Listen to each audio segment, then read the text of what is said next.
Hi kids, how are you. आज का जो हमारा टॉपिक रहेगा वो आपके एसएसटी की बुक से है, natural resources. Natural resources as the provided to us by the nature.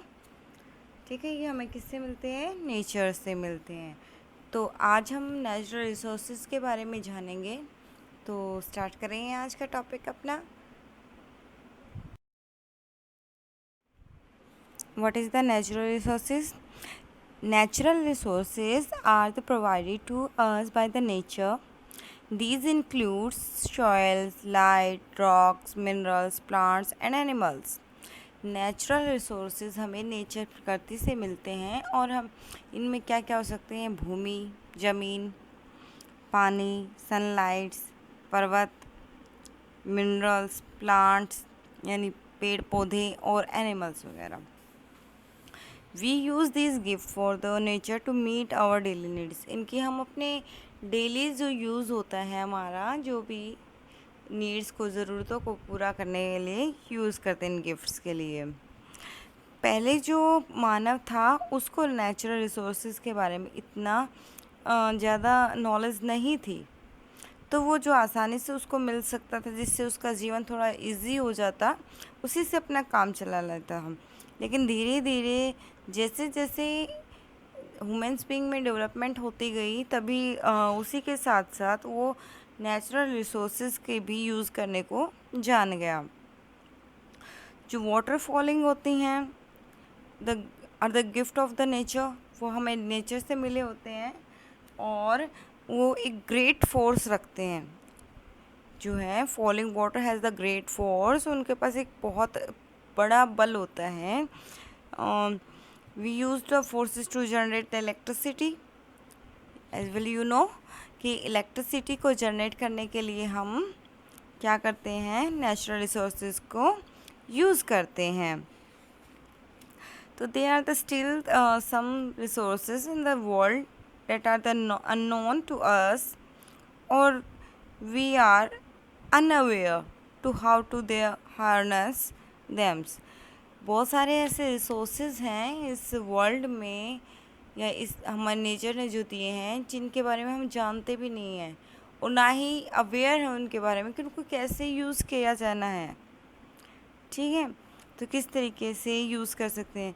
कुछ कंट्रीज़ जो हैं वो बिल्कुल ही अपने नेचुरल रिसोर्सेज को यूज़ कर चुकी हैं।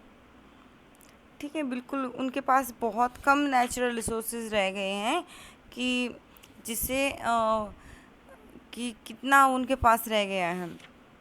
और दूसरी तरफ कुछ कंट्रीज़ ऐसी हैं जिन्हें यही नहीं पता कि हमारे देश में कौन कौन से नेचुरल रिसोर्सेज हैं, उनका यूज़ कैसे करना है। वो हमेशा इकोनॉमिकली बैकवर्ड रहती हैं। तो अब देखते हैं next topic is now the classification of the natural resources. अब नेचुरल रिसोर्सेज को हम कितने में क्लासिफिकेशंस कर सकते हैं? They are the two types. ये कितने टाइप्स के हैं? Two types. कौन कौन से? Living and non livings. ठीक है, जिसमें हम बायोटिक रिसोर्सेज भी बोल सकते हैं और एबायोटिक रिसोर्सेज भी, यानी जैविक और अजैविक। तो living resources regenerate if the conditions are the favourables. अगर कंडीशंस उनके फेवर में हो, अनुकूल हो, तो उनको रीजनरेट किया जा सकता है, दोबारा दोबारा बनाया जा सकता है।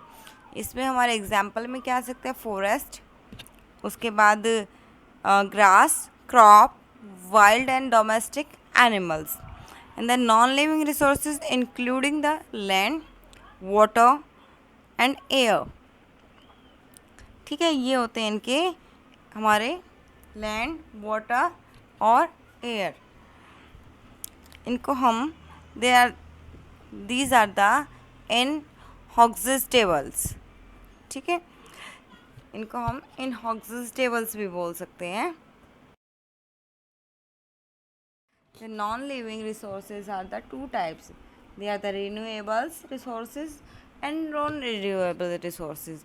एयर, वाटर जो भी हमारे हैं, इनको हम रिन्यूएबल्स रिसोर्सेज में यूज़ करते हैं। Minerals and fossils fuels such as the coal, petroleums are the non-living resources. They are the inhoxestables such as the resources cannot be replaced as they taken millions of the years to form. They that is why they are known as the non renewable resources. कुछ जो resources होते हैं जिनको use कर सकते हैं हम, जैसे फॉसिल्स फ्लू है, कोल है, पेट्रोलियम है, ठीक है, ये जो है ये क्या है, काफ़ी लंबी प्रोसेस के बाद बनते हैं और ऐसे हैं जो मिलियंस ईयर्स तक हम नहीं बदल सकते, उनको हम क्या बोलते हैं, नॉन रिन्यूएबल्स रिसोर्सेज। अगर जो चेंज होते हैं हम उनको दोबारा दोबारा रिन्यू कर सकते हैं, जैसे वाटरफॉल है, उसको पानी गिर रहा है, उसको दोबारा किसी और डैम से गिरा देते हैं तो वो क्या बनता है, इलेक्ट्रिसिटी जनरेट कर सकता है, उसको रिन्यू कर सकते हैं। लेकिन क्या है, कुछ हमारे मिनरल्स ऐसे हैं जिनको हम रिन्यू नहीं कर सकते, वो हमारे क्या कहलाते हैं, non renewables resources. Okay, uses of the natural resources. तो इसमें क्या होता है कि natural resources are the important of the development and growth of the industries. Means कि जो इंडस्ट्रीज़ होती हैं, हमारे कारखाने लगे हुए होते हैं, उनकी डेवलपमेंट के लिए क्या है, नेचुरल रिसोर्सेज बहुत बड़े इम्पोर्टेंट रोल देते हैं अपना। All the natural resources are not renewables. मैंने अभी थोड़ी देर पहले पढ़ाया था कि सारे नेचुरल रिसोर्सेज नॉन रिन्यूएबल्स नहीं होते, कुछ रिन्यूएबल्स होते हैं, कुछ नॉन रिन्यूएबल्स होते हैं।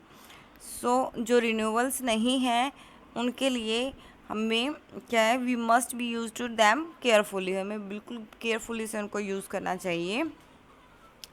सम natural resources can be use directly by the human beings and other these resources need to the process from there can be used. For the example, we use air and water directly. Where is the minerals that are the found in the form of the ores have to be refined into the unusable states before they are used.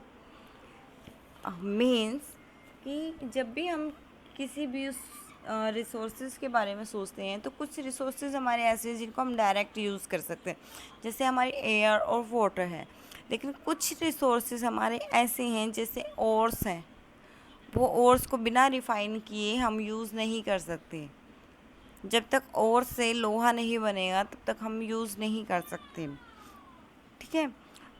तो कुछ ऐसे ही हमारे तेल वगैरह हैं, petroleums हैं, वो अर्थ के क्रूड से निकाले जाते हैं, तो लेकिन उनको बिना रिफाइनरी के हम नहीं यूज़ कर सकते।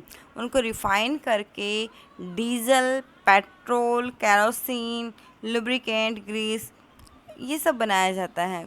कुछ गैसेस भी होती हैं, तो उनको यूज़ तभी किया जा सकता है जब उनको रिफ़ाइन किया जाए। These the products are they used in the home and industries. As will you know कि इनको हम कहाँ पे यूज़ करते हैं, इंडस्ट्रीज़ और होम में भी। देन द एग्ज़ाम्पल में हम देख सकते हैं कि जो डीजल एंड पेट्रोल हम किस में यूज़ करते हैं, अपने व्हीकल्स में यूज़ करते हैं, ठीक है। और 18th सेंचुरीज़ के अंदर सीएनजी एक बहुत इम्पोर्टेंट रोल निभा रही थी, ठीक है। एलपीजी गैस हुई, सीएनजी है, उसके बाद इन अपने घरों पे भी यूज़ करते हैं, इंडस्ट्रीज़ में भी यूज़ करते हैं। और 18th सेंचुरी के अंदर कोल्स और स्टीम्स आ गई थी और बहुत ज़्यादा हीट देती थी। उसी तरीके से पेट्रोलियम से हम क्या क्या निकालते हैं, एलपीजी गैस और सीएनजी गैस भी लेते हैं, जो आज के टाइम में हमारे लिए बहुत इंपॉर्टेंट है और क्या करती है, रिड्यूस करती है किस चीज़ को, पोल्यूशंस को। तो जो demand for the natural resources is growing due to the increasing the pollutions. ज़्यादा डिमांड करेंगे हम, ज़्यादा व्हीकल्स का यूज़ करेंगे, उसमें डीजल लगेगा, डीजल या पेट्रोल लगेगा, तो उससे क्या हो सकता है, हमारा पोल्यूशंस हो सकता है। तो इसलिए साइंटिस्ट बोलते हैं कि जितना कम हो सके उतना हम यूज़ करें। नेक्स्ट इज़ द जो हमारी डायरेक्ट सोलर एनर्जी है वो हमारे पास हर वक्त अवेलेबल रहती है।